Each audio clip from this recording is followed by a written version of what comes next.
श्री कृष्ण वाणी एक आध्यात्मिक कहानी।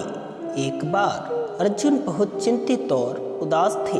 महाभारत युद्ध समाप्त हो चुका था, लेकिन अर्जुन के मन में अनेक सवाल थे।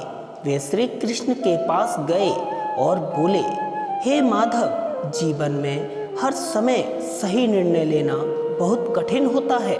कभी लोग हमारा समर्थन करते हैं तो कभी आलोचना करते हैं। मैं समझ नहीं पाता कि सही मार्ग क्या है।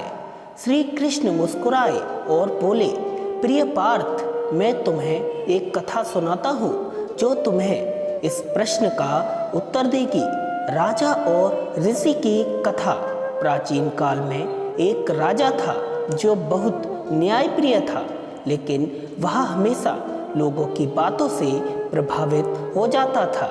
यदि कोई उसकी प्रशंसा करता तो वह प्रसन्न हो जाता, और यदि कोई आलोचना करता तो वह निराश हो जाता। एक दिन वह एक महान ऋषि के पास पहुंचा और उनसे पूछा, गुरुदेव, मैं लोगों की बातों से बहुत प्रभावित होता हूँ। कभी उनकी प्रशंसा से अभिमान आ जाता है तो कभी उनकी आलोचना से मन दुखी हो जाता है।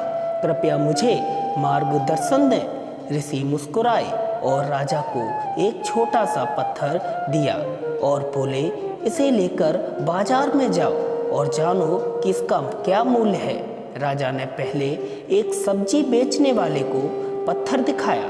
सब्जी बेचने वाले ने कहा, यह मेरे किसी काम का नहीं, लेकिन अगर आप चाहें तो मैं इसे 1 रुपये में खरीद सकता हूँ। फिर राजा एक सुनार के पास गया। सुनार ने पत्थर को ध्यान से देखा और कहा, यह तो बहुमूल्य रत्न है, मैं इसे हजारों में खरीद सकता हूँ। अंत में राजा एक हीरे जवाहरात के व्यापारी के पास पहुँचा। व्यापारी ने पत्थर को गौर से देखा और श्रद्धा से सिर झुकाकर बोला, महाराज, यह अनमोल हीरा है, मैं इसे लाखों में भी नहीं आंक सकता। राजा चकित हो गया और ऋषि के पास लौट आया। कृष्ण वाणी का ज्ञान। श्री कृष्ण बोले, पार्थ, यही जीवन का सत्य है। लोगों की सोच उनके ज्ञान और दृष्टिकोण पर निर्भर करती है। कोई तुम्हें तुच्छ समझेगा तो कोई तुम्हें मूल्यवान समझेगा और कोई अनमोल समझेगा, लेकिन तुम्हारी वास्तविक कीमत वही होगी जो तुम स्वयं अपने बारे में सोचते हो। इसलिए लोगों की बातों से विचलित मत हो, अपने कर्मों पर ध्यान दो, क्योंकि कर्म ही तुम्हारी सच्ची पहचान बनाएगा। अर्जुन ने सिर झुकाया और कहा, हे माधव, अब मैं समझ गया हूँ कि जीवन में आत्मज्ञान और कर्म ही सबसे महत्वपूर्ण हैं। मैं अब दूसरों की बातों से प्रभावित नहीं होऊंगा, बल्कि अपने कर्मों की श्रेष्ठ बनाने पर ध्यान दूंगा।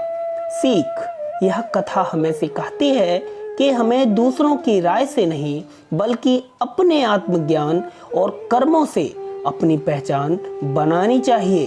हर व्यक्ति का दृष्टिकोण अलग होता है, लेकिन सच्चा ज्ञान वही है जो हमें आत्मविश्वास और सही मार्ग पर चलने की प्रेरणा दे। कर्म ही हमारी असली पहचान है और यही श्री कृष्ण का सच्चा संदेश है। तो दोस्तों, आपको हमारी वीडियो कैसी लगी कमेंट करके ज़रूर बताएं, और जो भी कृष्ण भक्त हैं वो जय श्री कृष्णा लिखना ना भूलें। और अगर आप हमारे YouTube चैनल T1 Boys पर नए हैं तो हमारे चैनल को अभी सब्सक्राइब कर लें, क्योंकि इस चैनल पर ऐसी ही ज्ञानवर्धक कथाएं एंड शुभचार, वास्तु दोष से रिलेटेड क्वेरीज आपकी सॉल्व की जाती हैं। धन्यवाद।